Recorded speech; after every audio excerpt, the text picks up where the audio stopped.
అందరికీ నా శుభం తెలియజేసుకుంటున్నాను. మరి ముఖ్యంగా ఈ చక్కని అవకాశాన్ని ఇచ్చిన దేవదేవుడికి నా హృదయపూర్వక వందనాలు తెలియజేసుకుంటున్నాను. అందరూ బాగున్నారు కదమ్మా?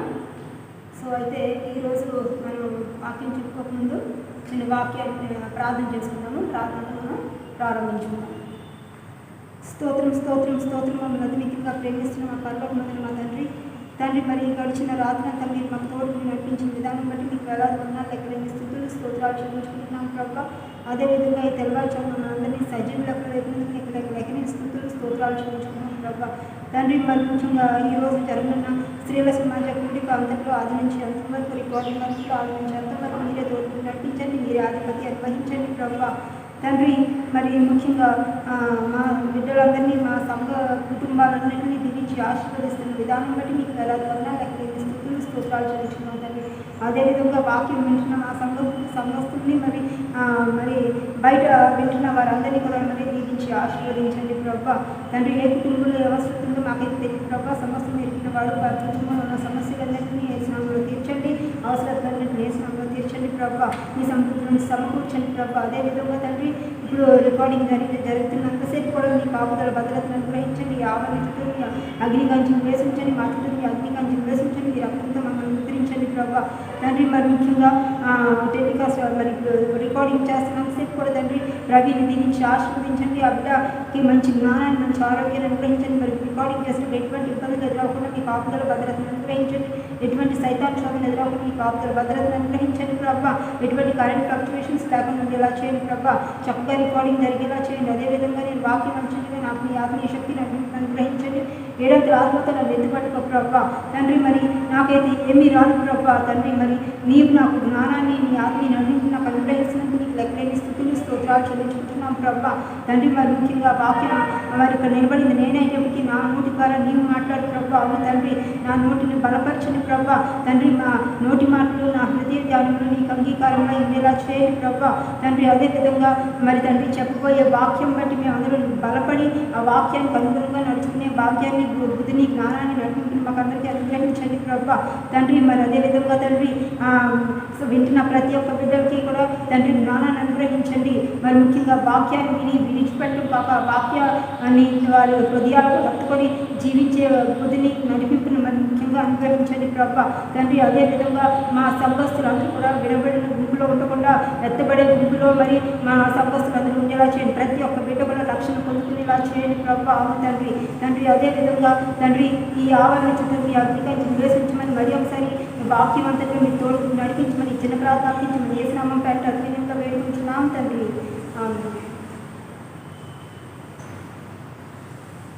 మరి ఈరోజు కొరకు ఏర్పాటు చేయబడిన వాక్య భాగము చదువుకుందాము. న్యాయాధిపతులు 11వ అధ్యాయము 34 నుంచి 40 వచనాలు. న్యాయాధిపతులు 11వ అధ్యాయము 34 నుండి 40 వచనాలు. యోఫ్తా మిస్పాలో ఉన్న తన ఇంటికి వచ్చినప్పుడు అతని కుమార్తె తంబురులతోనూ నాట్యముతోనూ బయలుదేరి అతన్ని ఎదుర్కొనేను. ఆమె కాక అతనికి మగ సంతానమే కానీ ఆడ సంతానమే కానీ లేదు. కాబట్టి అతడు ఆమెను చూచి తన బట్టలను చింపుకొని, అయ్యో నా కుమారి, నీవు నన్ను బహుగా కృంగచేసితివి. నీవు నన్ను తల్లడింపచేయి వారిలో ఒకటివై ఉన్నావు. నేను యెహోవాకు మాట ఇచ్చి ఉన్నాను కనుక వెనుక తీయలేనగా ఆమె, నా తండ్రి యెహోవాకు మాట ఇచ్చిందివా? నీ నోటి నుండి బయలుదేరిన మాట చొప్పున నాకు చేయను. యెహోవా నీ శత్రువులైన అమ్మోనీయుల మీద పగ తీర్చుకొని ఉన్నాడని అతనితో చెప్పెను. మరియు ఆమె, నా కొరకు చేయవలసింది లేదనగా 2 నెలల వరకు నన్ను విడుము. నేను నా చెలికత్తెలను పోయి కొండల మీద ఉండి నా కన్యాత్వమును గూర్చి ప్రలాపించదనని తండ్రితో చెప్పగా అతడు పొమ్మని చెప్పి 2 నెలల వరకు ఆమెను పోనిచ్చెను. కనుక ఆమె తన చెలికత్తెలతో కూడా పోయి కొండల మీద తన కన్యాత్వమును గూర్చి ప్రలాపించెను. ఆ 2 నెలల అంతమున ఆమె తన తండ్రి యొద్దకు తిరిగి రాగా అతడు తాను మొక్కుబడి చొప్పున ఆమెకు చేసెను. ఆమె పురుషుని ఎరుగనే లేదు. ప్రతి సంవత్సరం నా ఇశ్రాయేలీయుల కుమార్తెలు 4 దినములు గిలాదు దేశస్థుడైన యోఫ్తా కుమార్తెను ప్రసిద్ధి చేయటకద్దు. దేవుడు తన వాక్యం నిలిచుగాక. అయితే ఈరోజు మనం చెప్పుకోబోయే వాక్యాంశం పేరు విషాదంలో విజయ్ గాథ. అయితే ఇప్పుడు వాక్యం చెప్పుకుందాము. సో అందరూ చక్కగా వింటున్నారని నేను నమ్ముతున్నాను. మన సంఘ స్త్రీలందరూ, అదే కాకుండా బయట ఇంటర్నెట్ ద్వారా వీక్షిస్తున్న ప్రతి ఒక్కరికి కూడా నా వందనాలు తెలియజేసుకుంటున్నాను. అందరూ దేవుడు మిమ్మల్ని అందరినీ కూడా దీవించిన గాక. సో ఇప్పుడు ఈరోజు మనం చదువుకున్న వాక్యంలో మనం ఎవరి కొరకు చూసామంటే యోఫ్తా కుమార్తె కొరకు చూసాం కదా. అయితే ఆమె ఎటువంటి కుమార్తె అంట, తండ్రి మాటలు నెరవేర్చిన కుమార్తెగా ఆమెను ఇప్పుడు మనం చూస్తున్నాం. అయితే యోఫ్తా పేరు కుమార్తె పేరు పరిశుద్ధ గ్రంథంలో ఎక్కడ కూడా వ్రాయబడలేదు. కానీ ఈమె కొరకు ఈమె ఎంతగా అంటే ఎంత మంచి పేరుని, ఎంత మంచి స్థానాన్ని పొందుకున్నదో మనందరికీ కూడా తెలుస్తుంది ఈ వాక్యం ద్వారా. సో మనందరికీ మీకు అందరికీ తెలిసే ఉంటుంది, ఎందుకంటే అందరూ చదువుతున్న వారి అందరికీ తెలుసు బైబిల్లో ఉన్నది ఈ వాక్యం కదండి. అయితే సో ఈ వాక్యంలో ఆమె కొరకు పేరు ఎక్కడా కూడా వ్రాయబడలేదు. కానీ మనం హిస్టరీస్ చూసినట్లయితే ఆమె పేరు మనం చూడవచ్చు. ఏమని వ్రాయబడిందంటే పేరు హిబ్రూ బైబిల్లో వ్రాయబడింది ఆమె పేరు. అయితే ఆమె పేరు ఏంటంటే సీలా ఆర్ ఇఫిస్ అని చెప్పి హిబ్రూ పేరు ఉన్నదన్నమాట, చెప్పబడింది, హిబ్రూ బైబిల్లో వ్రాయబడింది. అయితే మనం న్యాయాధిపతులు 11వ అధ్యాయం 40వ వచనంలో ఆమె కొరకు ఏమని రాయబడిందో ఒకసారి చూద్దాం. ప్రతి సంవత్సరమున ఇశ్రాయేలీయుల కుమార్తెలు 4 దినములు గిలాదు దేశస్థులైన యోఫ్తా కుమార్తెను ప్రసిద్ధి చేయట కద్దు అని రాయబడింది కదా. అంటే ఏంటి, ఆమె కొరకు ప్రతి ఒక్క ఇశ్రాయేలీయులు కూడా ఆమె కొరకు 4 దినాలు ఆమెను గుర్తు చేసుకుంటారంట ఆ దేశస్తులందరూ. అంటే గిలాదు దేశస్థులైన యోఫ్తా కుమార్తెను గుర్తు చేసుకోవడం అనేది చాలా ముఖ్యమంట. ప్రతి ఒక్కరు మర్చిపోకుండా ఆమెను గుర్తు చేసుకుంటారు. ఆమె కొరకు ప్రలాపిస్తారంట, ఆమె కొరకు ప్రార్థిస్తారంట, ఆమె కొరకు ఉపవాస ప్రార్థన చేస్తారంట.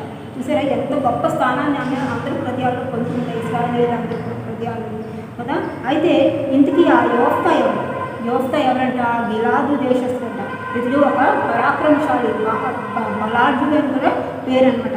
అంతేకాక ఇశ్రాయేలీయులకి 9వ న్యాయాధిపతిగా మనం ఆయన్ని చూడవచ్చు. అంటే ఈజ్ ఎ మైటీ వారియర్ అనమాట, చాలా గొప్ప వారియర్, చాలా గొప్ప బలవంతుడు అనమాట. ఇతని తండ్రి గిలాదు వాడు. అయితే గిలాదు అతని పేరు. అయితే ఏమైంది, అతనికి తల్లి ఏంటంట వేశ్య అనమాట. వేశ్య అంటే హ్యార్లెట్ అని చెప్పి అంటారు.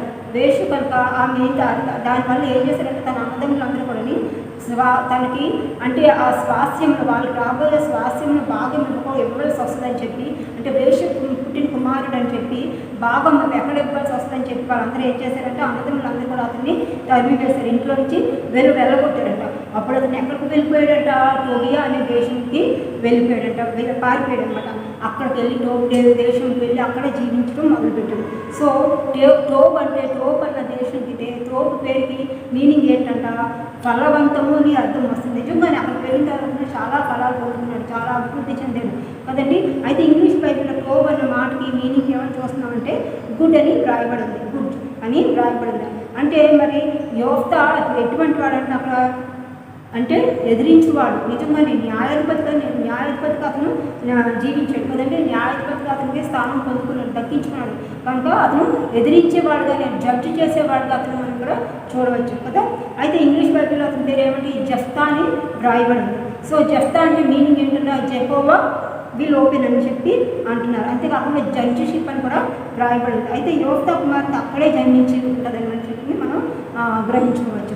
అయితే ఇతను దేవుని చేత నియమించబడిన వాడు. అంటే ఒక న్యాయాధిపతిగా అతను దేవుని చేత నియమించబడ్డది, అతను సొంతంగా ఏదో ఇచ్చేసి మరి అతను ఆ పదవిలోకి రావడం జరగలేదు. దేవుడే అతన్ని నియమించాడు, న్యాయాధిపతి 9వ న్యాయాధిపతిగా నియమించాడు అనమాట. అయితే ఇతని కుమార్తె వద్దకు వచ్చినట్లయితే ఆమె ఎటువంటి స్త్రీగా మనం చూడవచ్చు. వాక్యం ద్వారా మనం చూసినట్లయితే ఆమె చాలా విధేయత కలిగిన స్త్రీ. అంతేకాకుండా దేవునికి విధేయత, దేవునికి భయభక్తులు నివసించిన బిడ్డగా ఆయన మనం చూడవచ్చు. తండ్రి ఎటువంటి వాడు, తండ్రికి తగ్గ కుమార్తెగా మనం కూడా చూడవచ్చు. అయితే అక్కడ చూసినట్లయితే ఆమె ఒక కన్య, వివాహం అన్నదానికి జరగలేదు, వివాహం చేసుకోలేదు కదండి. కానీ తన జీవితాన్ని అంతటినీ ఒక ఫలవంతంగా, అంటే ఎంతో ఫలాలు పొందుకుంది, నిజంగానే ఒక ఫలవంతంగా ఆమె జీవించింది. అంతేకాకుండా తన ప్రాణాన్నే పణంగా పెట్టింది, తన తండ్రి కోసం విజయం సాధించడం కోసం తన ప్రాణాన్ని పణంగా పెట్టింది. తన తండ్రి ఏదైతే మొక్కుకున్నాడో ఆ మొక్కుని నెరవేర్చిన బిడ్డగా ఆమెను ఇప్పుడు మనం చూడవచ్చు. దాని బంధువుని బట్టి ఏం చేశారంటే ఇశ్రాయేలీయులందరూ కూడా ఆమెను ఎంతగానో గౌరవించేవారంట. ఎంతగానో ఆ రోజుగా ఆ 4 రోజులు ఆమె కొరకు ప్రలాపించేవారంట. ఆమె కొరకు జీవించి ఆమెను గుర్తు చేసుకుంటూ ఉండేవారంట. అయితే ఈమె పేరు బైబిల్లో అయితే మాత్రం ఎక్కడా వ్రాయబడలేదు. బైబిల్లో వ్రాయబడినప్పటికీ కూడా ఆమె ఎంత గొప్ప స్థానాన్ని అక్కడ ఇశ్రాయేలీయులందరి గుండెల్లో సంపాదించుకుందో మనం చూడొచ్చు. దేవుని దగ్గర కూడా ఆమె ఎంతో పైకి ఎదిగిపోయింది. దేవుడి కూడా ఆమె ఎంతగానో ప్రేమించాడు కదండి. కానీ ఆమె జీవితం కొరకు అంటే దేవుని కొరకు తన జీవితాన్ని ఉపయోగించుకున్నది అనమాట. ఆ విధంగా ఆమె జీవించింది. తండ్రి ఎలాగైతే దేవుని కొరకు జీవించాడో, దేవుని భయభక్తులు జీవించాడో, అదేవిధంగా ఈమె కూడా దేవుని కొరకు జీవించిన బిడ్డగా మనం ఇక్కడ చూడవచ్చు. అయితే ఇప్పుడు మనం తను ఏ విధంగా జీవించిందో అది తెలుసుకుందాం, ధ్యానించుకుందాం. మొదటిది ఏంటంటే దైవ భయం గల తండ్రికి కూతురుగా కుమార్తెగా ఆమె ఎలా జీవించిందో చూద్దాం. అదేవిధంగా రెండవది తండ్రి పోరాటంలో సహకరించిన కుమార్తెగా చూద్దాం. మళ్ళీ మూడవది తండ్రి విషయంలో సంతోషించిన కుమార్తెగా. అలాగే నాలుగవది తండ్రి మొక్కుబడిని తీర్చిన కుమార్తెగా. మరి ఐదవది ఏంటి, పరలోకపు తండ్రికి అప్పగించుకున్న కుమార్తెగా ఎలా జీవించింది ఆమె మనం చూద్దాం, ధ్యానించుకున్నాం. అయితే మొదటిది ఏంటండి, దైవ భయం గల తండ్రికి కుమార్తెగా. న్యాయాధిపతులు 11th చాప్టర్ 11వ అధ్యాయం 1 నుంచి 33 వచనాలు మనం అది చూడవచ్చు. అయితే తండ్రి ఇంటి నుండి వెళ్ళగొట్టబడ్డాడు కదా, అక్కడి నుంచి వెళ్ళగొట్టబడ్డాడు. యోఫ్తా అప్పుడు ఎక్కడికి వెళ్ళిపోయాడు, టోబ్ అనే దేశానికి వెళ్ళిపోయాడు. అక్కడ జీవించాడు కదా, అక్కడే ఆమె కూడా జన్మించింది. అయితే ఇక్కడ ఇతడు ఎటువంటి వాడని మనం చదివాము, చాలా బలాఢ్యుడు, చాలా ధైర్యశాలి, చాలా పరాక్రమశాలిగా అతను పేర్కొనబడినట్లు మనం అందరం చూస్తాం. అయితే ఇతను శారీరకంగానే బలాఢ్యుడు కాదు, దేవుని ఆధ్యాత్మికంగా కూడా చాలా బలాఢ్యుడు అని చెప్పి, వీరుడు అని చెప్పి మనం చూడవచ్చు. అయితే ఈ లోపు ఏమైందంట, అమ్మోనీయులంట ఇశ్రాయేలుపై యుద్ధానికి వచ్చినప్పుడు ఇశ్రాయేలు భయపడిపోయారంట. అట్టి పరిస్థితుల్లో గిలాదు పెద్దలు ఏం చేశారంట, అంటే ఇశ్రాయేలు అందరూ భయపడిపోయారు. ఎలాగా బాబే ఈ అమ్మోనీయులు మన పైకి వస్తే మనం గెలవలేము, మనం ఓడిపోతాము అని చెప్పి వాళ్ళు భయపడిపోయి అప్పుడే ఆ పరిస్థితుల్లో వాళ్ళు ఏం చేశారంట, మళ్ళీ ఇతని చెంతకి చేరాడంట.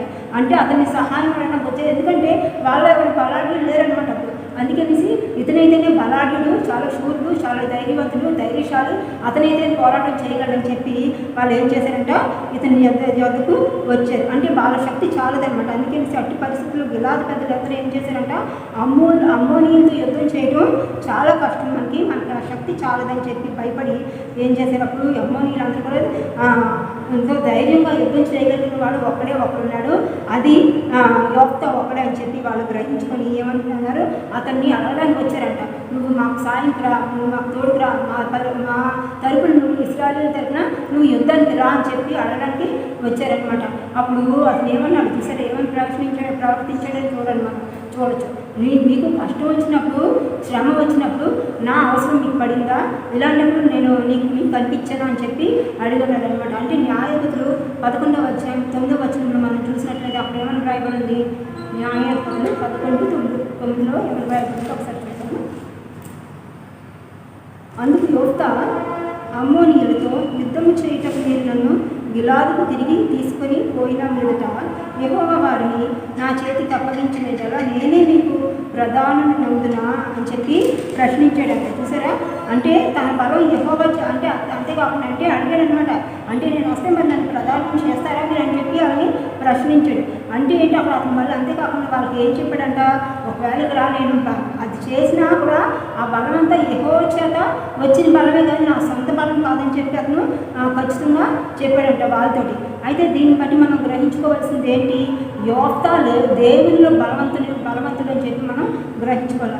దేవునిపై ఆధారపడిన వాడని చెప్పి మనం గ్రహించుకోవాలి కదండి. అంటే చూడండి, వాళ్ళు ఎవరైనా మనం మామూలుగా మనం లోకంలో చూసుకున్నట్లయితే ఎవరైనా విడిచిపెట్టేసి వాళ్ళని పంపించేసి మళ్ళీ వాళ్ళు వచ్చారనుకోండి, అటుపక్క వాళ్ళు పంపించేసిన వాళ్ళు మనకి ఎగెన్స్ట్ ఉన్న వాళ్ళు వచ్చి మన దగ్గరికి వస్తే మనం ఏమని అనుకుంటారు మనుషులప్పుడు, చూసేవా నేను అంత గొప్పవాడిని, నేను అంత బలవంతుడిని, నేను అంత ధైర్యశాలిని కనుక నా దగ్గరికి వచ్చారు అంటే అతను గొప్పగా ఇచ్చేసుకుంటాడు. కానీ అయ్యో దేవుడు నాకు ఇచ్చాడని చెప్పి గ్రహించుకోడు. కదా ఏ వ్యక్తి కూడా. కానీ ఇతను ఏం చేసాడు, ఇక్కడ కూడా అక్కడికి అతన్ని వాళ్ళు ఎంత తరివేసి ఇచ్చేసినా కూడా మళ్ళీ దూరం చేసుకున్నా మళ్ళీ వాళ్ళు వచ్చినందుకు అతను ఏం చెప్పాడు, అది నా గొప్పతనం కదా, అది దేవుని గొప్పతనమే, దేవుని వల్ల వచ్చిన బలమే నాకు, దేవుడిని నాకు అనుగ్రహించిన ధైర్యమే నాకు అదని చెప్పి అతను వాళ్ళ దగ్గర ఖచ్చితంగా చెప్పాడు. అయితే యోఫ్తా దేవుని బలవంతుడు ఒకటే కాకుండా ఏమైంది, అమ్మోనీయుల రాజుతో యెహోవా పక్షాన్ని అతను వాదించాడు. చూసారా, అలాంటి తండ్రి లక్షణాలు కలిగి ఉన్న బిడ్డే యోఫ్తా కుమార్తె అంటే శీలా అనమాట. సో తండ్రికి తగిన కుమార్తెగా మనం ఇక్కడ చూడొచ్చు. అంతేకాకుండా తను గొప్ప స్థానాన్ని కూడా ఆక్రమించుకున్నట్లు మనం చూడొచ్చు. అంటే ఈ చరిత్రలో, బైబిల్ చరిత్రలోనే ఆమె గొప్ప స్థానాన్ని పొందుకున్నది.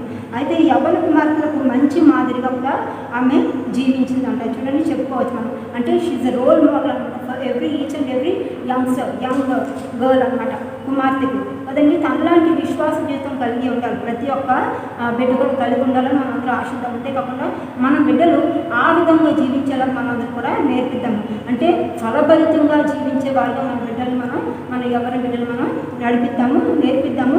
వాళ్ళని ఏంటి దేవుని మార్గంలో నడిపించే వాళ్ళగా మనం అందరం పేరెంట్స్గా మనం ఉందాం. అంతేకాకుండా మన బిడ్డలు ఎలా ఉంటున్నారు, ఎలా జీవిస్తున్నారు, మనం ఒకసారి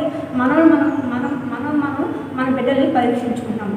సో అలాగే రెండవది ఏంటి, తండ్రి పోరాటంలో సహకరించిన కుమార్తెగా మనం ఆమెను చూడవచ్చు. న్యాయాధిపతులు 11వ అధ్యాయం 4 నుంచి 11 వచనాల్లో మనం చూడవచ్చు. అయితే మీరు చదవచ్చు, ఇంకా చదువుకోవచ్చు. అయితే ఇశ్రాయేలు మీద అమ్మోనీయులు దండెత్తి వచ్చారు కదా.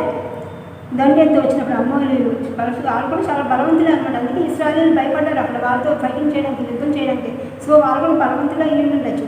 అందుకే అయితే ఇశ్రాయేలీయుల మీద అమ్మోనీయులు దండెత్తి వచ్చారు కదా. వచ్చినప్పుడు అయితే తను తరిమి వేసిన వారే మళ్ళీ నా దగ్గరికి వచ్చారు అని చెప్పి అతను ఏం చేశాడు, వారు వచ్చి ఏం చేశారంటే తమ పక్షంగా అమ్మోనీయులతో యుద్ధం చేయాలని చెప్పి కోరారు కదా. వాళ్ళు వచ్చి కోరినప్పుడు అయితే ప్రస్తుతం లోకంలో ఎలా ఉంటున్నారు, తరిమి వేసిన మళ్ళీ వచ్చారనుకోండి, అప్పుడు వాళ్ళ ద్వారా నేను అన్యాయం చేయబడ్డాను కదా, పంపివేయబడ్డాను, తరిమి వేయబడ్డాను అని చెప్పి వాళ్ళు ఇటుపక్క వ్యక్తి ఏం చేస్తాడు, తరిమి వేయబడిన వ్యక్తి హెసిటేట్ చేస్తాడు వెళ్ళడానికి. ఇదేంటి, మళ్ళీ ఎవరైతే నన్ను మోసం చేస్తారో వాళ్ళే మళ్ళీ నన్ను ఇంకా ఏ రకంగా నన్ను మోసగిస్తారని చెప్పి హెసిటేట్ చేస్తాడు, భయపడతారు వెళ్ళడానికి. కానీ ఇతను అలా కాకుండా ఏం చేశాడంట, ఒకసారి అంటే మనం ఏంటి, ఒకసారి దెబ్బతిన్నాం కదా, మళ్ళీ మనం వెళ్ళి ఇంకా దెబ్బ తినడం ఎందుకు, ఇంకా మనం ఇదైపోవడం ఎందుకని చెప్పి మనం కృంగిపోవడం ఎందుకని చెప్పి వెళ్ళాం. కానీ వెంటనే తను ఎటువంటి స్టెప్ తీసుకున్నాడంట, వాళ్ళు వచ్చి అడిగిన వెంటనే కూడా అతను యాక్సెప్టెన్స్ ఇచ్చాడు అనమాట వాళ్ళకి. అంటే యాక్సెప్ట్ చేశాడు, వాళ్ళు అడిగిన దానికి యాక్సెప్టెడ్ అంటారు. అంటే నేను వస్తానని చెప్పి తను ఒప్పుకున్న వెంటనే అంటే ఇశ్రాయేలు ప్రజల పక్షంగా నేను పోరాడతానని చెప్పాడు. ఆ పోరాటానికి ఇది నిజంగానే అది ధన్యకరమైన పరిస్థితి కూడా అలా పోరాటం కూడా. అంటే దేవుని భయం కలిగిన వాడు, మంచి ప్రవర్తన కలిగిన వాడు కనుక విడిచిపెట్టిన వారు మళ్ళీ వచ్చి అడిగినా కూడా వెంటనే నో చెప్పకుండా అతను యాక్సెప్ట్ చేశాడు కదండి. అంటే దేవుని చేత నడిపింపబడుతున్నాడు కనుక ఆయన వెంటనే యాక్సెప్ట్ చేశాడు. చూసారా, అతను దేవునితో మంచి సంబంధం కూడా కలిగి ఉన్నట్లు మనకి తెలుస్తుంది. కానీ రాజు అయితే అక్కడ ఆ టైంలో ఏంటి, రాజు అన్నవాడు లేడు ఆ దేశానికి. రాజు అయినప్పుడు ఎలా ఉంటుంది, దేశం అంతా పాడైపోతుంది. అంటే ఏంటంటే ఎవరికి ఇష్టం వచ్చినట్లు వాళ్ళు నడుస్తారు. ఇప్పుడు మన ఫ్యామిలీలో కూడా ఒకవేళ చూడండి, యజమానులు లేకపోతే ఇల్లు ఎంత చందరవందరగా ఉంటుంది, ఎంత భయంకరంగా ఉంటుంది. అంటే ఎవరి ఇష్టం, తల్లి ఒక్కరితే బిడ్డల్ని ఇచ్చేయలేదు అదే చాలా కష్టం, తల్లి ఒక్కరితే వాళ్ళని హ్యాండిల్ చేయడం అంటే. ఎందుకంటే ఈ కాలం బిడ్డలు ఎలా ఉంటున్నారో చాలా ఫాస్ట్ ఫార్వర్డ్ అనమాట. అంటే తల్లిదండ్రుల మాట కూడా వినని పరిస్థితుల్లో బిడ్డలు జీవిస్తున్నారు కదండి చాలామంది. కనుక అలాంటి స్థితిలోని తల్లి ఒక్కతే హ్యాండిల్ చేయడం కష్టం. అదేవిధంగా ఇక్కడ కూడా ఎలాగంట, అటువంటి పరిస్థితుల్లో రాజమంది ఎలా ఉండుంటుంది, ఎవరికి ఇష్టం వచ్చినట్టుగా వాళ్ళు జీవిస్తూ ఉండుండొచ్చు. కానీ అటువంటి సమయంలో కూడా, అటువంటి పరిస్థితుల్లో కూడా ఈయన ఒంటరివాడైనప్పటికీ కూడా అటువంటి పరిస్థితుల్లో తోవ తప్పిపోకుండా కదా, యోఫ్తా తప్పిపోకుండా నిజంగా తను మంచి ప్రవర్తన కలిగి, దేవుని ప్రవర్తన కలిగి, దేవుని మీద ఆధారపడి జీవిస్తున్న వాడుగా, దేవుని మాటని గైకొన్న వాడుగా మనం ఇక్కడ చూడదు. ఈ విషయంలోని యోఫ్తా తన కుమార్తెకు మంచి మాదిరిగా కూడా జీవించినట్లు మనం చూస్తున్నాం. అంటే ఈ స్టూడ్ యాజ్ ఎ ఐడల్ అనమాట, stood as a role role model his daughter కదండి ఇక్కడ మనం చూసుకున్నట్లయితే. అంతేకాకుండా దేవుని సన్నిధిని అనుభవించిన వాడిగా మనం అక్కడ యోఫ్తాని చూడవచ్చు. అంతేకాకుండా ఆ దేవుని సన్నిధి ఎలా ఉంటుందో, ఎంత ఆనందకరంగా ఉంటుందో, ఎంతో సంతోషంగా ఉంటుందో ఆయనతో గడపడం, అది తన కుమార్తెకు చెప్పిన వాడిగా కూడా మనం చూడవచ్చు. అతను నడవడిక చూసే తన కుమార్తె కూడా ఆ విధంగా తన తండ్రి వంటి దానిగా ఆమె జీవించినట్లు మనమందరం కూడా చూడవచ్చు కదా. అంటే తండ్రి యుద్ధానికి వెళ్ళేటప్పుడు తండ్రికి సహకరించిన స్త్రీగా ఆమె కూడా చూడవచ్చు. తండ్రి పోరాటంలో ఆమె కూడా గొంతు పలికిన స్త్రీగా మనం కూడా, కుమార్తెగా మనం కూడా చూడవచ్చు. అంటే విజయం పొందుకొని వస్తాడు దేవుడు, నా తండ్రికి విజయం పొందుకొని రావాలని తను ఎంతగానో తండ్రికి సహకరించిందంట. అంటే ప్రార్థించిందనమాట, ఎంతగానో ఎదురు చూసింది. అందుకే తండ్రి నుంచి విజయం పొందుకొని తిరిగి వస్తున్నప్పుడు ఎదురుగా వెళ్ళింది. అంతేకాకుండా ఎదురుగా వెళ్ళడం అంటే మామూలుగా ఇప్పుడు ఎవరైనా వస్తున్నారంటే చూడండి, ఎవరైనా చీఫ్ గెస్ట్ వస్తే మనం అందరూ ఏం చేస్తాము, వెంటనే ఎదురు వెళ్తాం, ఎలాగా పువ్వులతోటో గార్లాండ్స్తోటో బొకేస్తోటో వెళ్తాం. అదేవిధంగా ఈమె ఎలా వెళ్ళిందంట, తండ్రి ఎదురు వచ్చేటప్పుడు తండ్రే వస్తున్నాడు ఎదురుగా కదా. తండ్రికి తల్లి మళ్ళీ కూతురు తండ్రి విజయం పొందుకొని వస్తున్నాడంటే ఏ బిడ్డలన్నా అక్కడ ఇప్పుడు ఫర్ ఎగ్జాంపుల్ తండ్రి ఏదో కంట్రీ వెళ్ళాడండి, ఎక్కడికన్నా ఫారెన్ కంట్రీకి వెళ్ళి మళ్ళీ తిరిగి వచ్చేస్తున్నట్టు బిడ్డలు ఎంత సంతోషంగా ఉంటారో. ఎయిర్పోర్ట్కి వెళ్తారు, వెళ్ళేటప్పుడు గార్లాండ్స్ అవి పట్టుకొని వెళ్తారు. కొంతమంది అయితే ఒకవేళ నార్త్ ఇండియన్స్ చూసినట్లయితే వాళ్ళు బ్యాండ్ బాజాతో వెళ్తారు. అదేవిధంగా కదా ఎంతో ఆర్భాటంగా పేరెంట్స్ని వాళ్ళని ఎదుర్కోవడానికి వెళ్తారు, ఫ్యామిలీ మెంబర్స్ ఎవరైనా వచ్చినట్లయితే. అలాగే ఈమె ఎలా వెళ్ళిందంట, ఎంతో సంతోషంగా మరి నాట్యంతో మరి స్వాగతం చేసిందంట, తండ్రిని స్వాగతం పలికిందనమాట. సామెతలు 16వ అధ్యాయం 3వ వచనం మనం చూసినట్లయితే అక్కడ ఏమని రాయబడిందో ఒక్కసారి చూద్దాం. సామెతలు 16వ అధ్యాయము 3వ వచనం. 16:3 చూడండి. నీ పనుల భారము యెహోవా మీద ఉంచుము, అప్పుడు నీ ఉద్దేశములు సఫలమగును అని చెప్పి వ్రాయబడదు కదా. యెహోవా మీద మన భారాన్ని అంతటి వేసేస్తే ఖచ్చితంగా మనం అనుకున్నవి సాధించగలుగుతాం కదా, మన ఉద్దేశాలన్నీ సఫలమవుతాయి కదండి. సో ఇది యోఫ్తా కూడా నమ్మాడనమాట. నమ్మాడు కనుక మనం కూడా అలాగే దేవుని మీద మనం భారం వేసి దేవుని నమ్మిన వారిగా ఉంటే, ప్రార్థన విశ్వాసంతో మనం జీవించినట్లయితే మనం అందరం కూడా అలాగే జీవించాలి. ఆ విధంగా జీవించినట్లయితే ఖచ్చితంగా మనం ఫలితాన్ని పొందుకుంటాం. తాను దేవునికి భయపడిన వాడు అక్కడ మనం చూస్తాం ఆయన. కాబట్టి తన సృష్టికర్తకు భయపడి జీవించిన వాడు అక్కడ మనం చూస్తాం. మనం కూడా అదే విధంగా జీవించాలి. ఇటువంటి వ్యక్తులు మనం మన రోల్ మోడల్స్గా తీసుకోవాలి. మనం అంటే వాళ్ళని అనుసరించి నడిచేవారిగా మనం ముందు కూడా ఉండాలి. ఆయన ఎలాగైతే జీవించాడో ఆయన్ని అనుసరించి ఆయన కుమార్తె కూడా, యోఫ్తా కుమార్తె కూడా జీవించింది. దేవుని యందు, యెహోవా దేవుని యందు ఎంతో భయభక్తులు కలిగి జీవించిన బిడ్డగా మనం ఇక్కడ చూడవచ్చు కదా. ఎలా ఉండాలో, ఎలా జీవించాలో కూడా తన తండ్రిని చూసి ఆమె నేర్చుకుందనమాట. అయితే మనం మన పిల్లల్ని ఎలా పెంచుతున్నాం, ఏ విధంగా పెంచుతున్నాము, రక్షించబడి ఉన్నారా లేదా మనం గమనించుకోవాలి ఒకసారి. మన బిడ్డలు రక్షణ కొరకు మనం ఎంతగానో ప్రార్థించాలి.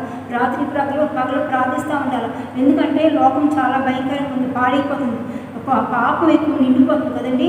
అయితే ఈ వరల్డ్లీ ప్రెషర్స్ ఎక్కువైపోతుంది కనుక అటువంటి వాటికి మన బిడ్డలకు రాకుండా మనం వారి రక్షణ కొరకు ఎక్కువగా ప్రార్థించాలి కదండి. వాళ్ళు ఎలా నడుస్తున్నారో వారి అడిగించాలి ఎప్పటికప్పుడు మనం పరీక్షిస్తూ ఉండే తల్లిదండ్రులుగా మనందరూ జీవించాలి.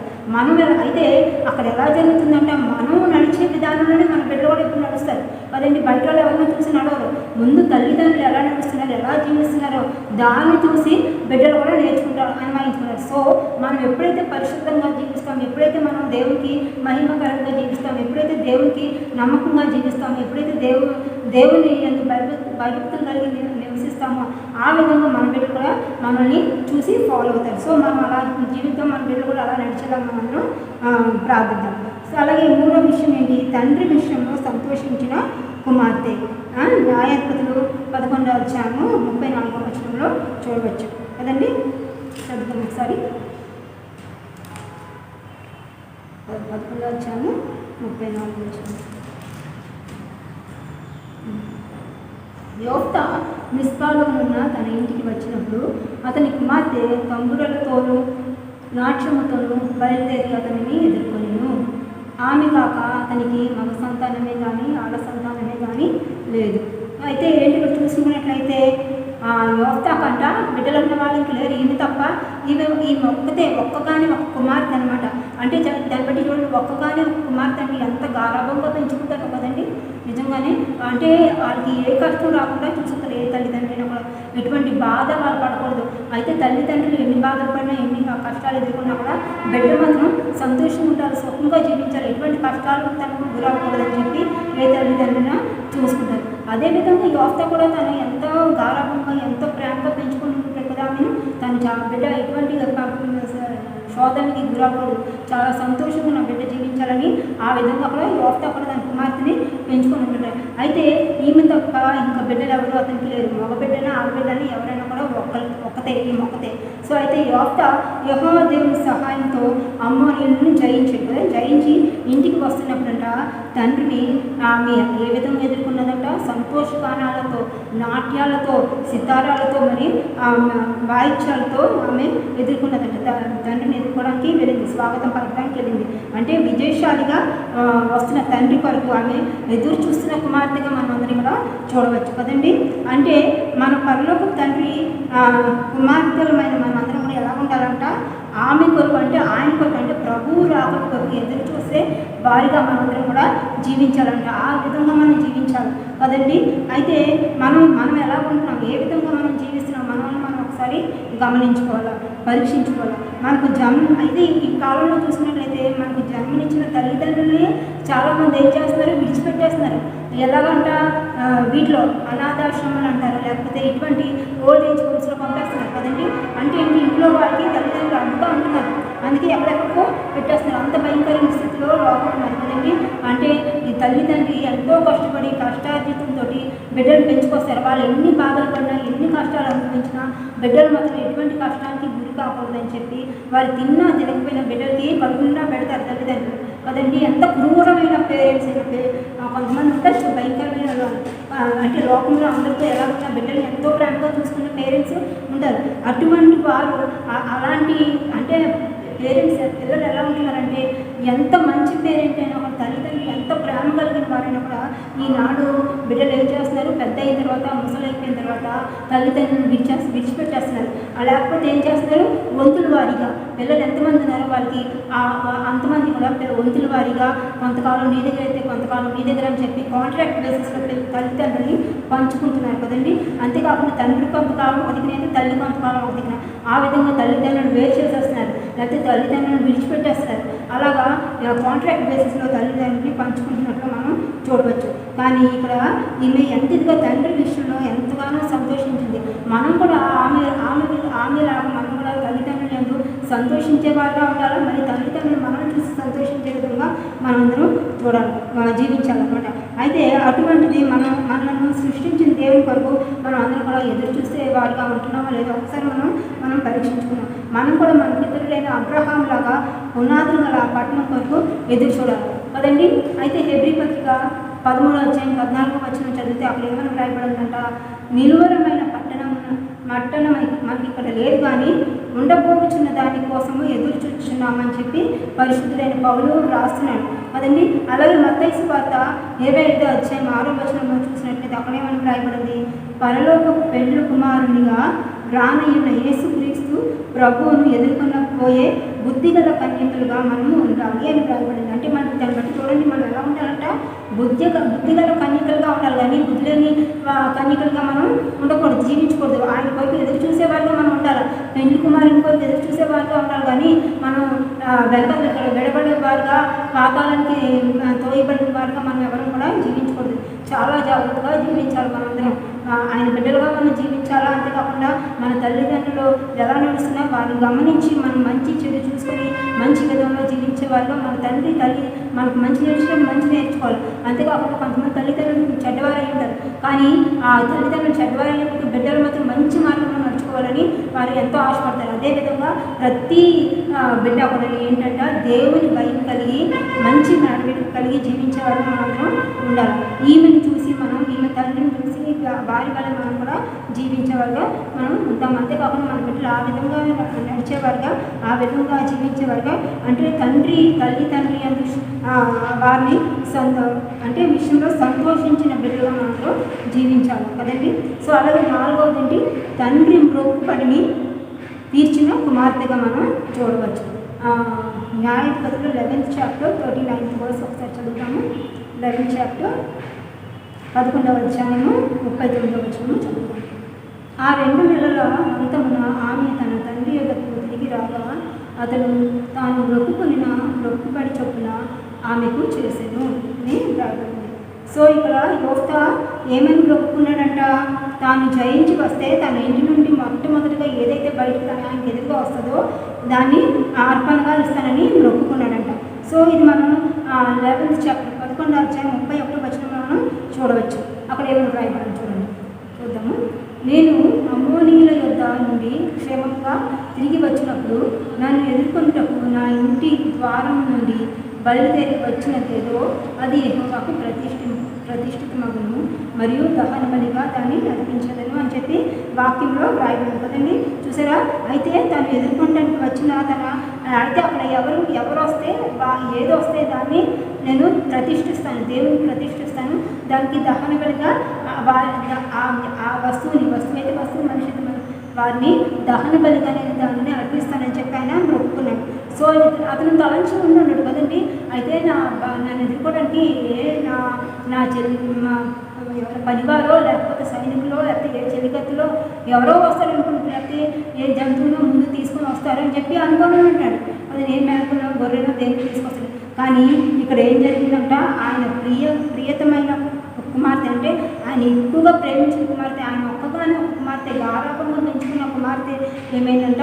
ఆయనకి ఎదుర్కొండా వచ్చింది, ఆయనకి జయగీతాలతో ఎదుర్కొండా వచ్చింది. వెంటనే అటువంటి పరిస్థితి చూసిన వెంటనే ఏ తల్లిదండ్రులు కానీ ఎలా అనిపిస్తుంది, ఏ తల్లి కానీ ఎలా అనిపిస్తుంది? గుండె బ్రద్దలు అయిపోతుంది కదండి. ఎంతో భయంకరమైన బాధ, తట్టుకోలేని బాధ అయిపోతుంది. అయ్యో నేను దేవునికి వాగ్దానం చేసేనే, దేవునికి అర్పిస్తానని చెప్పి వాగ్దానం చేశాను కదా అని చెప్పి, సమర్పించుకున్నాను కదా అని చెప్పి పక్కన బాధ ఉంటుంది. ఏంటంటే అయ్యో ఇదేంటి నా బిడ్డ వచ్చిందా, నా ఎదురుకుండా నా కళ్ళ ఎదురు నా బిడ్డ కనిపించిందండి, నన్ను ఎదుర్కోవడానికి నా బిడ్డ వచ్చిందంటని ఎంతో భయంకరమైన శోభ కదండి. తల్లిదండ్రులు ఎదురున్న బిడ్డలు పోతారంటే, అంటే చనిపోతారన్నా, ఇలా బలిగా అర్పించవలసి అవుద్దన్నా ఎంతో భయంకర శోభ. అయితే అటువంటి మనుషుల్ని నర బలి అన్నది అక్కడ లేదు కదండి, లేదు. కానీ ఆ కాలంలో ఏంటంట, పసిబిడ్డల్ని నరబలిగా ఇచ్చేవారంట చాలామంది. అయితే ఇతను వెంటనే భయభ్రాంతులు అయిపోయాడు, చాలా భయపడిపోయాడు, చాలా బాధని ఎదుర్కొన్నాడు, చాలా క్షోభ అనిపించాడు అనమాట. అదని నిజంగానే అతని గుండె బదలైపోయి ఉంటుంది, అదని బదలైపోయిందంట. తన కూతుర్ని చూసుకోలేకపోయాడు. నాకు సంతోషం ఉండదు కదా, ఎందుకంటే మామగారికి ఎంతో సంతోషిస్తాం ఇలా విజయం పొందుకొని వస్తున్నామంటే. కానీ అతనికి ఏమైంది? ఒక్కసారి గుండె బదలైపోయింది. సంతోషం అన్నది అతని ముఖం నుంచి పోయింది కుమార్తెని ఎదురుగా చూసేటప్పుడు. అయితే కుమార్తె జవాబు చూడండి ఏమని ఇచ్చిందో. ఏమని అందంట? 11th చాప్టర్ 11వ అధ్యాయం 36వ వచనంలో మనం చూడవచ్చు. ఏమని రాయబడింది అక్కడ? నా తండ్రి యెహోవాకు మాట ఇచ్చి ఉంటివా, నీ నోట నుండి బయలుదేరిన మాట చొప్పున నాకు చేయుము. యెహోవా నీ శత్రువులైన అమ్మోనీయులపై పగ తీర్చుకొని విన్నాడని అతనితో నేను అని చెప్పి వ్రాయబడింది. చూసారా? ఆ అమ్మాయి అలా అంటుందనమాట. అంటే తండ్రి మొక్కుబడిని తీర్చింది ఆ కుమార్తె కూడా. ఆ తండ్రి మాటని జవదాటలేదు. తండ్రి ఏదైతే చేసాడో అది నెరవేర్చమని చెప్పింది అనమాట. అయ్యో భయపడిపోలేదు అమ్మాయి. అయ్యో అనవసరంగా నేను ఎదురెళ్ళకుండా నా చెడుగతుల్ని ఎవరైనా పంపించుకుంటే బాగుండే, అయ్యో ఇప్పుడు నేను బలిగొనాలా, నేను చనిపోవాలా, నేను దహన బలిగా అరిగిపడవలసి అవుతుందా అని చెప్పి ఆ అమ్మాయి భయపడలేదు, కృంగిపోలేదు. అయితే బాధ అనేదంటే అది మానవుగా ఒక మనిషిగా అమ్మాయి ఎంతో బాధపడి ఉన్నది, ఎంతో కృంగిపోయి ఉండదు. కానీ ఈ లోకం కదండి. కానీ ఇప్పుడైతే మనం లోకాన్ని చూసుకున్నట్లయితే తల్లిదండ్రులు కొరకు మన బిడ్డల కొరకు మనం ఎంతగా చేసినప్పుడు కూడా చాలామంది బిడ్డలు ఆ తల్లిదండ్రులకి సంతోషాన్ని ఇవ్వలేకపోతున్నారు, వాళ్ళ ఆశలు నెరవేర్చలేకపోతున్నారు కదా. ఈ కాలంలో చాలామంది కుమార్తెలు ఎలా ఉంటున్నారంటే తల్లిదండ్రి మాటను అంటే వివాహం జరిగిందంటే ఏం చేస్తారు? ఆస్తి కొరకు ప్రాకులాడతారు, గొడవ పెడుతున్న కుమార్తెలు కూడా ఎంతోమందిని చూస్తున్నాం. అయితే మామూలుగా చెప్పాలంటే కుమార్తెలు తల్లిదండ్రులు చాలా ప్రేమించాలి, చాలా బాగా చూసుకుంటారు. ఎందుకంటే ఒకవేళ కుమార్తెకి ఏ కష్టం వచ్చినా, వివాహం జరిగిన తర్వాత కుమార్తెకి ఏ కష్టం వచ్చినా ఎవరి దగ్గరికి వస్తుంది? తల్లిదండ్రులకి ముందు వస్తుంది. కానీ ఈ కాలంలో మన బిడ్డల అవసరాలు తీర్చుకోవడానికి తల్లిదండ్రులు కావాలి కదా. కానీ అంతేకాకుండా తల్లిదండ్రులు పీడించే వాళ్ళ కూడా ఎంతోమంది కుమార్తెలని ఈ కాలంలో మనం చూస్తున్నాం. అయితే ఈమె మాత్రం అలా తండ్రి ఆశని, తండ్రి మొక్కుబడిని తీర్చిన కుమార్తెగా మనం ఇక్కడ చూడవచ్చు కదండి. అయితే కొంతమంది బిడ్డలుగా తండ్రి భర్త వచ్చిన తర్వాత తల్లిదండ్రులు కాంట్రాక్ట్ బేసిస్లో, ఇంత మనం చెప్పుకున్నాక కాంట్రాక్ట్ బేసిస్లో చూస్తున్న బిడ్డలుగా మనం చూస్తున్నాం.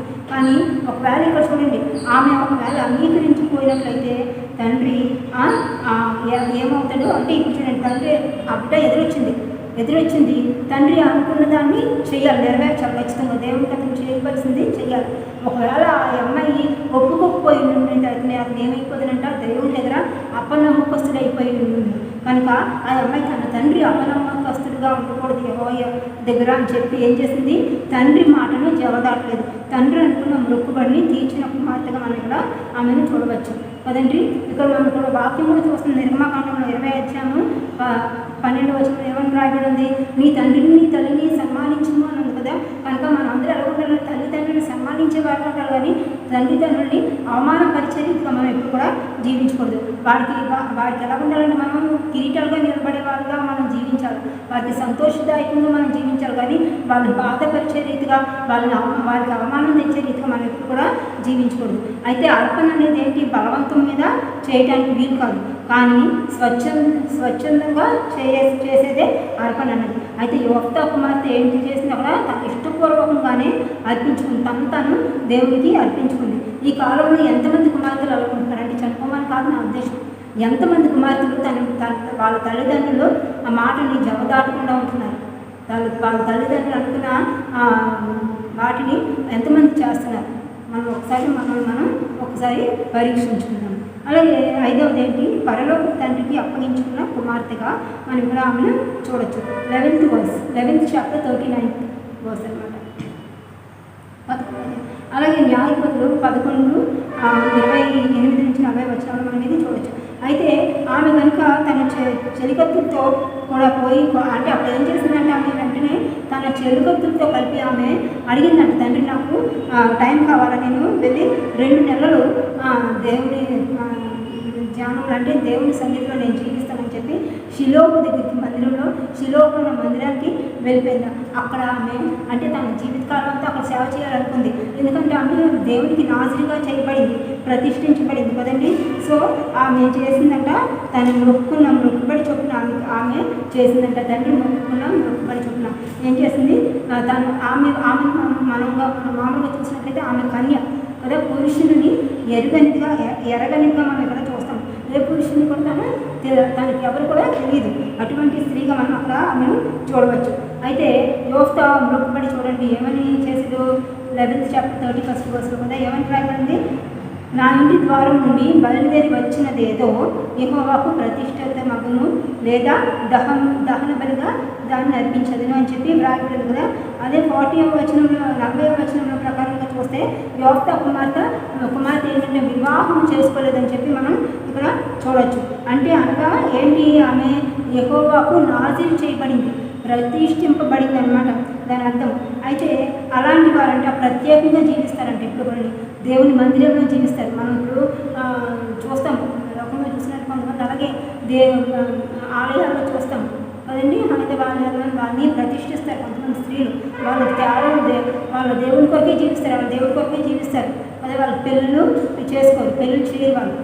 అలాగే ఈమె కూడా ఎలాగంట దేవుని కొరకు జీవించిన స్త్రీగా మనం చూడొచ్చు, ప్రతిష్ఠింపబడిన స్త్రీగా కన్యగా ఆమెను ఇక్కడ మనం చూడవచ్చు. దేవునికి నాజీరుగా చేయబడిన కన్యగా ఈమెను మనం చూడవచ్చు. అంటే ఏంటంటే అటువంటి వారు ఎలా ఉండాలంట, ఎటువంటి మద్యపానీయం కానీ ద్రాక్షారసం కానీ అటువంటివి ఏమి కూడా తీసుకోవడానికి వీలేదు. అవన్నీ కూడా నిషేధం అనమాట కదా. ఎన్ని మానేస్తారు, అట్లా తీసుకున్న వారైతే అలాంటివన్నీ మానేస్తారు. అటువంటి పరిస్థితుల్లో వాళ్ళు జీవులు అంటే కఠినంగా వాళ్ళు ఉండాలన్నమాట కదండి. అంతేకాక పరిశుద్ధంగా ఉండాలి వాళ్ళు. ముఖ్యంగా ఏంటి వాళ్ళు చేయవలసింది? ప్రతిష్ఠించబడిన వారు అంటే వాళ్ళు చాలా పరిశుద్ధంగా ఉండాలి. అపవిత్ర అనేది వాళ్ళలో ఉండకూడదు, ఏది కూడా ఏ కోణంలో కూడా కనిపించకూడదు అనమాట బైబిల్ చెప్తుంది. అలాగే సంఖ్యాకాండం 6వ అధ్యాయం 2 నుంచి 9 వచనాలు మనం చూసుకున్నట్లయితే అక్కడ మనం విధేయత చూపినప్పుడు దేవుడు తన నిబంధన స్థిరపరుస్తాడంట. మనం ఎప్పుడైతే దేవునికి విధేయత చూపిస్తామో, ఆయన చెప్పినట్లు మనం నడుచుకుంటామో అప్పుడు ఖచ్చితంగా ఆయన తన నిబంధన మన ఎందుకు స్థిరపరుస్తాడని చెప్పి మనం చూడవచ్చు. అందువల్ల యోఫ్తా కూడా 6 సంవత్సరాలు ఇశ్రాయేలుకి ఎలాగా జీవించాడంటే న్యాయాధిపతిగా 6 సంవత్సరాలు జీవించడం న్యాయాధిపతిగా మరి ఎలాంటి పరిపాలన చేయడం చాలా గొప్ప కదండి. 6 సంవత్సరాలు ఆయన ఎక్కువగా న్యాయాధిపతిగా కూడా ఇశ్రాయేలు పైన నియమించబడ్డాడంట. చూసారా, అంటే దేవునికి ప్రియమైన వాడుగా దేవుడు అంటే ఇష్టంగా అతను జీవించాడు కనుక అంత మంచి స్థితిని దేవుడు ఆయనకి అనుగ్రహించాడు. దేవుడు మనందరి నుండి విధేయత కోరుతున్నాడు కదండి. కనుక మనమందరూ ఎలా ఉండాలంటే దేవుని విధేయత, భయభక్తులు, విశ్వాసం కలిగి నిలకడగా జీవించే వరకు మనందరూ ఆయన జీవించాలని ఆయన ఆశపడుతున్నాడు. కనుక ఇశ్రాయేలు స్త్రీలు అంటే అందుకే అతను అలా జీవించాడు, ఆ విధంగా జీవించాడు కనుక అతని కుమార్తె కూడా అదే విధంగా జీవించింది. అతని తండ్రి ఎలాగైతే జీవించాడు, ఎంత మంచిగా జీవించాడో, ఎంత దేవుడి ఎంత భయభక్తులు కలిగి నివసించాడో, ఏ విధంగా భయంతో జీవించాడో, దేవుడి భక్తి కలిగి జీవించాడు, అదేవిధంగా యోఫ్తా కుమార్తె శీలా కూడా జీవించిందండి. ఎంతో భయభక్తులు కలిగి జీవించింది. తన తండ్రి ఆశను నెరవేర్చింది. తండ్రి కోరుకున్న అంటే అతను వాగ్దానం దేవుని దగ్గర ఏదైతే అర్పిస్తానని వాగ్దానం చేసిందో అది తీర్చిన కుమార్తె మనం అక్కడ ఆమెను చూడవచ్చు. అందుకే ఇప్పటికీ కూడా అంట ఇశ్రాయేలీయులు యోఫ్తా కుమార్తెను బట్టి ప్రలాపిస్తారంట, అంటే బాధపడతారు, ఏడుస్తారు, కన్నీరు కాలుస్తారనమాట. చూసారు ఎంతో గొప్ప, అంటే ఎంత మంచి పేరు ఆమె తెచ్చుకుందో కదండి. అటువంటి మంచి గొప్ప కార్యం చేసి దేవుని కొరకు చేసిన దాన్ని కదండి, ఎంతో మంచి పేరు సంపాదించుకుంది. అందరి గుండెల్లో ఆమె నిలిచిపోయిందంట.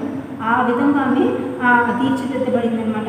చూసారా, మనం ఆయన కొరకు పని చేయట్లో, ఆయన మాట వింటలో మన పిల్లల వలె అంటే ఆయన పిల్లల వలె జీవించడం ఎంత గొప్ప, ఎంత ఆనందమో ఒక్కసారి మనకి ఆయన జీవిస్తే మనకి తెలుస్తుంది కదండి. ఆత్మీయ జీవితం కలిగి ఉన్నటువంటి ఎంతో గొప్ప ధన్యకరం కదండి నిజంగానే. మరియు దేవునికి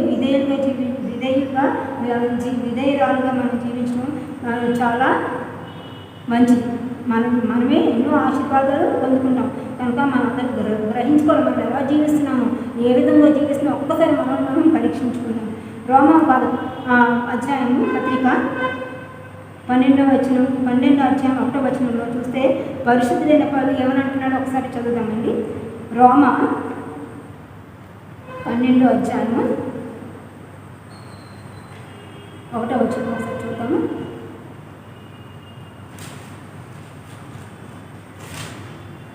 కాబట్టి సహోదరులారా, పరిశుద్ధమును దేవునికి అనుకూలమునైన సజీవ యాగముగా మీ శరీరములను ఆయనకు సమర్పించుకొనుడని దేవుని వాత్సల్యమును బట్టి మిమ్మును బతిమాలుకొనుచున్నాను. ఇట్టి సేవ మీకు యుక్తమైనది. సరే, వాక్యం ఎంత చెప్తుందో, దేవునికి అనుకూలమైన సజీవ యాగంగా మీ శరీరములను ఆయనకు సమర్పించుకొనిది అని చెప్పి వాక్యం చెప్తుంది. సో మనందరూ ఎలా ఉండాలంట, ఆయనకి సమర్పించుకున్న జీవితాలు కలిగి మనందరం ఉండాలి కదండి. బౌల్ భక్తులు చెప్తున్నారు. సో మన శరీరాన్ని, మన ప్రాణాన్ని, మన ఆత్మని కూడా దేవుడు కోరుకుంటున్నాడు. ఆయన కొరకు మనం జీవించే వరకు మనమందరం కూడా ఉండాలి. ఆయన మందిరంలో జీవించే వరకు ఉండాలి. ఆయన సన్నిధిలో జీవించే వరకు మనందరం కూడా ఉండాలి. ఎప్పుడు మనం ఎలా ఉండాలంటే ఆయన ప్రెజెన్స్ మన దగ్గర ఉండాలని మనం ఎప్పుడు కోరుకోవాలి కదండి. అందుకే మనమందరం కూడా యోఫ్తా కుమార్తె వలె జీవించాలని మనందరం కూడా ఆశపడదాం. ఆ విధంగా మనం జీవిస్తే అంటే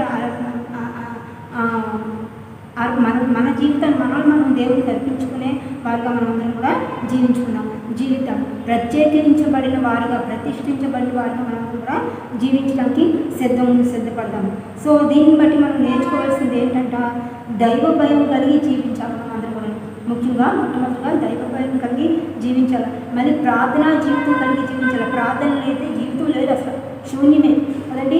ప్రార్థనతో మనం ఏదైనా కూడా పొందుకోగలం. కనుక ప్రార్థనా జీవితం ప్రతి ఒక్కరు కూడా ప్రార్థనా జీవితం కలిగి జీవించాలి. ప్రస్తుత పరిస్థితుల్లో చూసినట్లు ఎక్కువ అందరూ కూడా ఎలా జీవించాలంటే ప్రార్థనతోనే జీవించాలి. ప్రార్థన లేకపోతే మనం జీవితంలో ఏది కూడా సంపాదించుకోలేము, ఏది కూడా సాధించలేము. ఇప్పుడు ప్రస్తుతం అయితే నిజంగానే లోకం భయంకర పరిస్థితుల్లో ఉంది కదండి.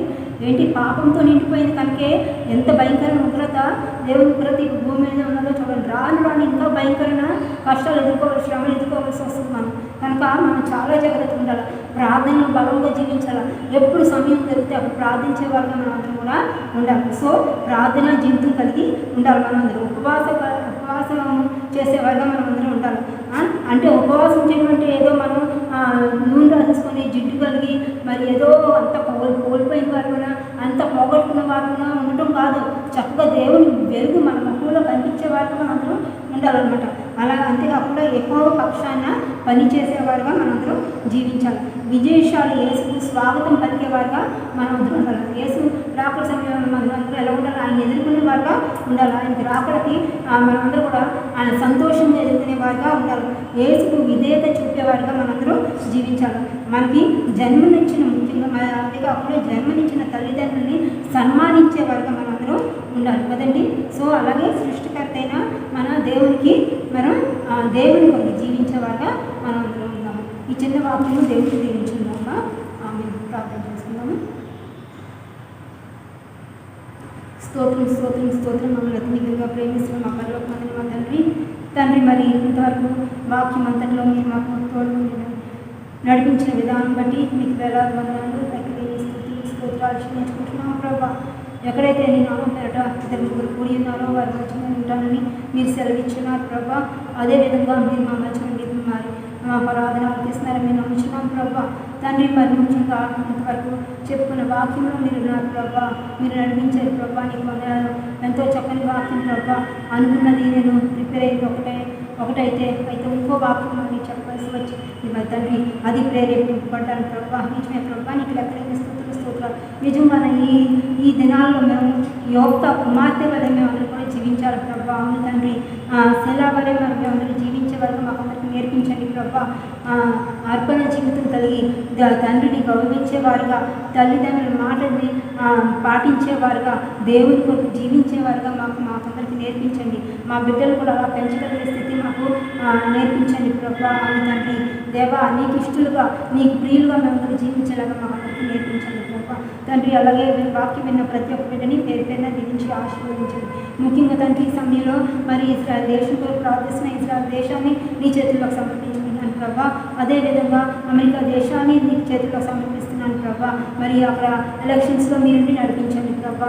తండ్రి అదేవిధంగా మా దేశం కొరకు మా రాష్ట్రాల కొరకు మరి ప్రార్థిస్తున్నాం ప్రభా. మరి అలాగే లోకంలో ఉన్న అన్ని దేశాల కొరకు కూడా ప్రార్థిస్తున్నాం. ఎందుకంటే ప్రభా మరి ప్రస్తుతం చాలా భయంకరమైన పరిస్థితుల్లో మేము జీవిస్తున్నాం ప్రభా. ఎంతో భయంకరమైన వ్యాధి నిండిపోయినది ప్రభా. లోకమంతటా కూడా మరి కరోనా వైరస్ వ్యాధి ప్రభా. మళ్ళీ అది కూడా తండ్రి రెండో విడత మొదలైపోయింది ప్రభా. సెకండ్ వేవ్ స్టార్ట్ అయింది ప్రభా. ఎంతో భయంకరమైన పరిస్థితి ప్రభా. తండ్రి మరి ఇంతవరకు మరి మానవులు ఎంతో భయాందోళనతో జీవిస్తూ వచ్చారు ప్రభా. దీనివల్ల ఈ వైరస్ వల్ల ఇప్పుడు మళ్ళీ తగ్గుతున్నది అనుకునేటప్పుడు మళ్ళీ ఇది విజృంభిస్తుందని మేము వింటున్నాం ప్రభా. తండ్రి ఎంతో భయంగా ఉంటుంది తండ్రి. కానీ ఆ భయం లేకుండా మేము ధైర్యం కలిగి జీవించేవారు మాకందరికీ ధైర్యాన్ని అనుగ్రహించండి. మీ నడిపింపును అనుగ్రహించండి. మీ శక్తిని బలాన్ని మాకు అనుగ్రహించండి ప్రభా. ఆరోగ్యాన్ని ప్రతి ఒక్కరికి అనుగ్రహించండి ప్రభా. తండ్రి అదేవిధంగా మరి కరోనా వైరస్ వ్యాధితో బాధపడుతున్న ప్రతి ఒక్క బిడ్డని కూడా దర్శించండి ప్రభా. ప్రతి ఒక్క బిడ్డపై చల్లని హస్తాన్ని చాచి ఉంచండి. వారి చుట్టూ మీ అగ్ని కంచెను వేసి ఉంచండి. మీ రక్తంతో వారిని ముద్రించండి ప్రభా. మరి ఆ వైరస్తో బాధపడుతున్న ప్రతి ఒక్క బిడ్డని నడినెత్తి నుంచి అరికాల వరకు నీ రక్తంతో నింపండి. నీ రక్తంతో శుద్ధి చేయండి. నీ రక్తంతో వారిని ముట్టండి ప్రభా. అవును తండ్రి. వారి శరీరంలో ప్రతి ఒక్క అవయవాన్ని ముట్టండి ప్రభా. ప్రతి ఒక్క మరి శరీరంలో బలహీనతని అనారోగ్యాన్ని తండ్రి అదేవిధంగా మలినానంతని యేసు నామములో తుడిచివేయి ప్రభా. తండ్రి వారికి సంపూర్ణమైన స్వస్థతని ఆరోగ్యాన్ని అనుగ్రహించండి. పాజిటివ్ కేసెస్ అని నెగిటివ్ కేసుగా మారిపోయేలా చేయండి ప్రభా యేసు నామములో తండ్రి. అదేవిధంగా హాస్పిటలైజ్ అయిన వారందరూ కూడా స్వస్థతని యేసు నామములో పొందుకొని వారి గృహాలు చేరుకొని వారి కుటుంబాలు కలిసి సంతోషించి ఆనందించేలా చేయండి ప్రభా. తండ్రి అదేవిధంగా ఈ రెండో వేవ్ స్టార్ట్ అయ్యిందని వింటున్నాం ప్రభా. దయచేసి మాకందరికీ మీరు తోడుండండి. మరి తండ్రి మేము చేసిన పాపాలను బట్టి మమ్మల్ని శిక్షించక మమ్మల్ని ప్రేమించే దేవుడు కనుక నీకు లెక్కలేని స్తుతులు స్తోత్రాలు చెల్లించుకున్నాం ప్రభా. ప్రతి ఒక్క బిడ్డని దర్శించండి. ప్రతి ఒక్క బిడ్డకి మీరు తోడు ఉండండి, మీ సహాయాన్ని కాపుదలను అనుగ్రహించండి ప్రభా తండ్రి. అదేవిధంగా తండ్రి ఈ వ్యాధి వల్ల వైరస్ వచ్చినప్పటి నుంచి ఎంతోమంది వారి ఉద్యోగాలను కోల్పోయారు ప్రభా, ఉద్యోగాలు పోయే ప్రభా, ఎంతోమంది వారి కుటుంబీకులను పోగొట్టుకున్నారు ప్రభా, ఎంతోమంది మరి తండ్రి నిరాశలు అయిపోయారు ప్రభా, తిండిలా కలమటిస్తున్న వారు ఎంతోమంది ఉన్నారు. అటువంటి వారికి మీరు తోడు ఉండండి ప్రభా, మీ సహాయాన్ని అందజేయండి. మరి వారికి ఓదార్పుని, సహనాన్ని, నెమ్మదిని, ధైర్యాన్ని కలగజేయండి ప్రభా తండ్రి. అదేవిధంగా ఆహారం లేని వారికి ఆహారాన్ని అనుగ్రహించండి ప్రభా తండ్రి, సహాయాన్ని అందజేయండి ప్రభా. ఫైనాన్షియల్ క్రైసిస్లో పడిపోయిన వారికి ఫైనాన్షియల్ హెల్ప్ని అందజేయండి ప్రభా. అవును తండ్రి, సహాయం చేసే దేవుడు ప్రభా, నీకు వందనాలు తండ్రి. మరి వైద్యులకు, పరమ వైద్యులు ప్రభా, నీకు లెక్కలేని స్థితిని స్తోత్రాలు చెల్లించుకున్నాం తండ్రి. డాక్టర్స్ కూడా ట్రీట్ చేయనటువంటి వ్యాధి ప్రభా ఇది. అవును తండ్రి, డాక్టర్స్ కూడా నయం చేయలేనటువంటి వ్యాధిని నువ్వు ఒకటే నయం చేయగలవు ప్రభా. అవును తండ్రి, నువ్వు ఒక్కడే స్వస్థపరచగలవు కనుక తండ్రి నిన్ను వేడుకుంటున్నాం, నీకు మొరపెట్టుకుంటున్నాం. మా ప్రార్థన ఆలకించి ప్రతి ఒక్క బిడ్డని బిడ్డకు కూడా యేసునామములో స్వస్థతను అనుగ్రహించండి ప్రభా తండ్రి. అదేవిధంగా తండ్రి మరి ముఖ్యంగా లోకంలో ఎంతో భయంకరంగా ఉంటుంది, ఎంతో పాపంతో నిండిపోతుంది. రోజు రోజుకి ఎక్కడ చూసినా భయంకరమైన ప్రమాదాలు ఎదుర్కొంటున్నారు ప్రభా మానవులు. ఎన్నో భయంకర అగాత్యాలు జరుగుతున్నాయి, ఆత్మహత్యలు ఎక్కువైపోతున్నాయి మరి తండ్రి, సూసైడ్ టెండెన్సీస్ ఎక్కువైపోతున్నాయి మానవుల్లో. అటువంటివన్నీ యేసునామములో తీసివేయండి, సూసైడ్ యేసునామములో తీసివేయండి తండ్రి. మరి అలాగే మరణకాండలు జరుగుతున్నాయి ఎంతోమంది మరి తండ్రి. అంతేకాకుండా ఆత్మహత్యలని లేకపోతే తండ్రి అత్యాచారాలు ఎంతో భయంకరంగా ఉంటున్నాయి. ఇటువంటివన్నీ యేసునామములో తీసివేయండి. అటువంటి వారు మరి బుద్ధి తెచ్చుకునేలా చేయండి, వారికి బుద్ధిని, జ్ఞానాన్ని నడిపించడానికి అనుగ్రహించండి. వారికి మరి తండ్రి వారి బుద్ధి వచ్చేలాగా వారికి పాఠాన్ని చెప్పండి ప్రభా. తండ్రి తండ్రి మరి దేవా, మరి ముఖ్యంగా దేవా మిమ్మల్ని వేడుకుంటున్నాం. మా దేశాన్ని, మా రాష్ట్రాన్ని దీవించి ఆశీర్వదించండి. మా దేశ నాయకుల్ని, రాష్ట్ర నాయకుల్ని దీవించి ఆశీర్వదించండి. వారికి మంచి జ్ఞానాన్ని, నడిపింపుని అనుగ్రహించండి. మంచి శక్తిని, బలాన్ని, ఆరోగ్యాన్ని అనుగ్రహించండి ప్రభా తండ్రి.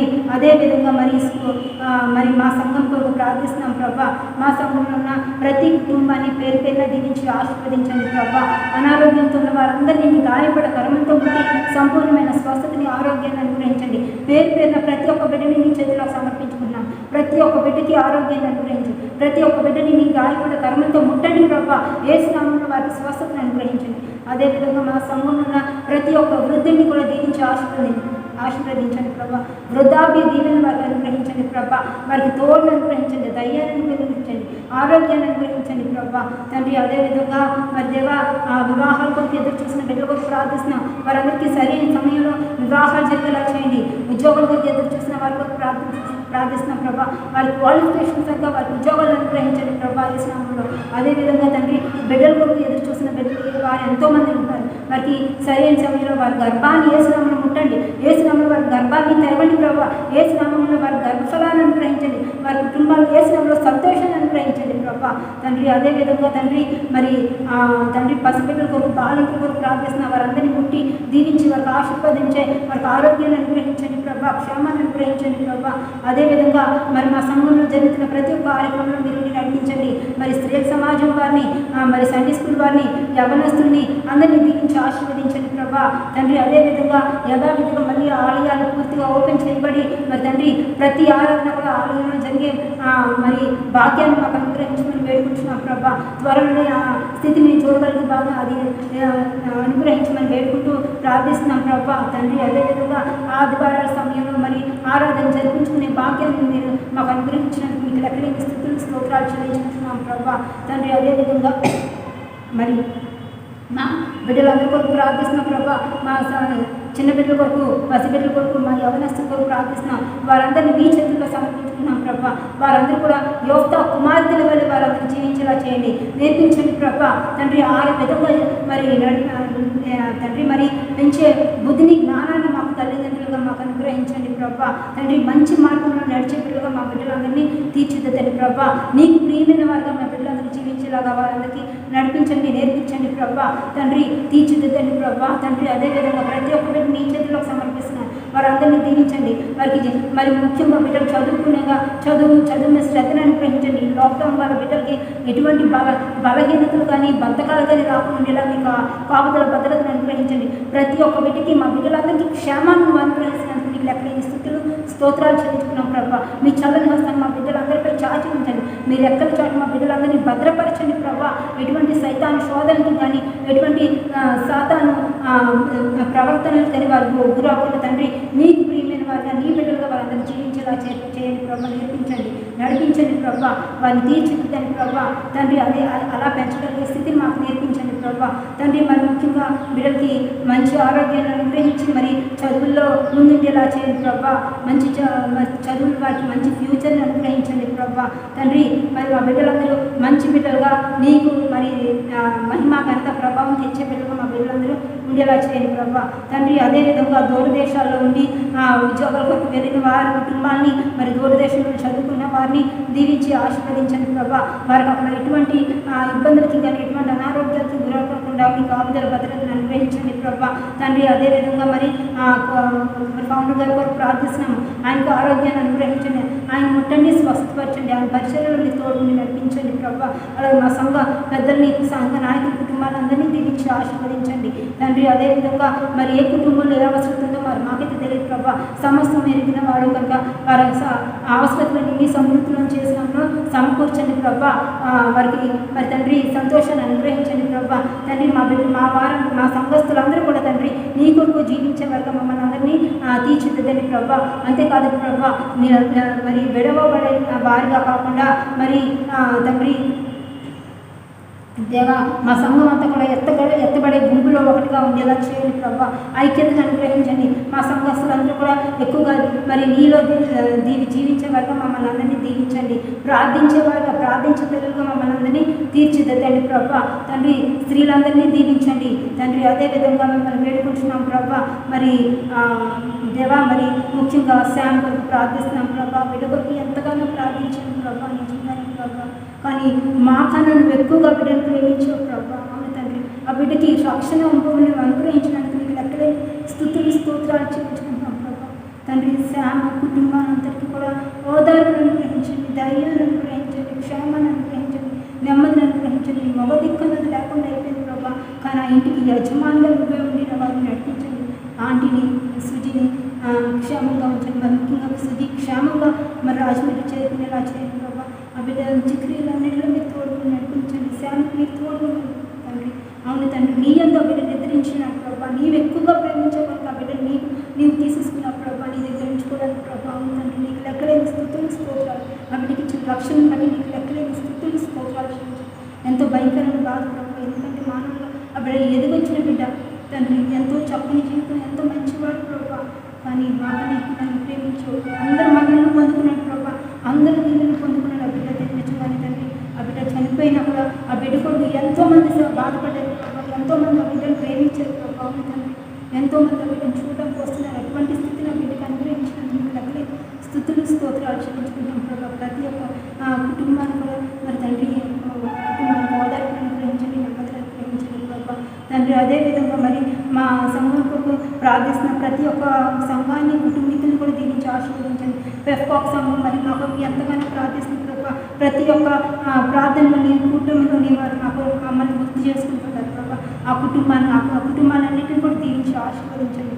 అదేవిధంగా మా సంఘస్థులందరినీ దీవించి ఆశీర్వదించమని వేడుకుంటున్నాం తండ్రి. ఈ ఆరాధన అంతట్లో మీరు తోడుకుని నడిపించినందుకు, మీరే ఆధిపత్యాన్ని వహించినందుకు నీకు లెక్కలేని స్థుతులు స్తోత్రాలు చెల్లించుకున్నాం తండ్రి. అదేవిధంగా ఈ దినచర్యతో మీరు మాకు తోడుకుంటుంది, దినదీయంతో మమ్మల్ని నింపండి తండ్రి. మంచి వాతావరణం మీరు మాకు అనుగ్రహిస్తున్నందుకు మీకు లెక్కలేని స్థుతులు స్తోత్రాలు చెల్లించుకుంటూ ఈ చిన్న ప్రార్థన ఆలోచించడం వేసిన మా పేరిట అతి వినయంగా వేడుకుంటున్నాం తండ్రి.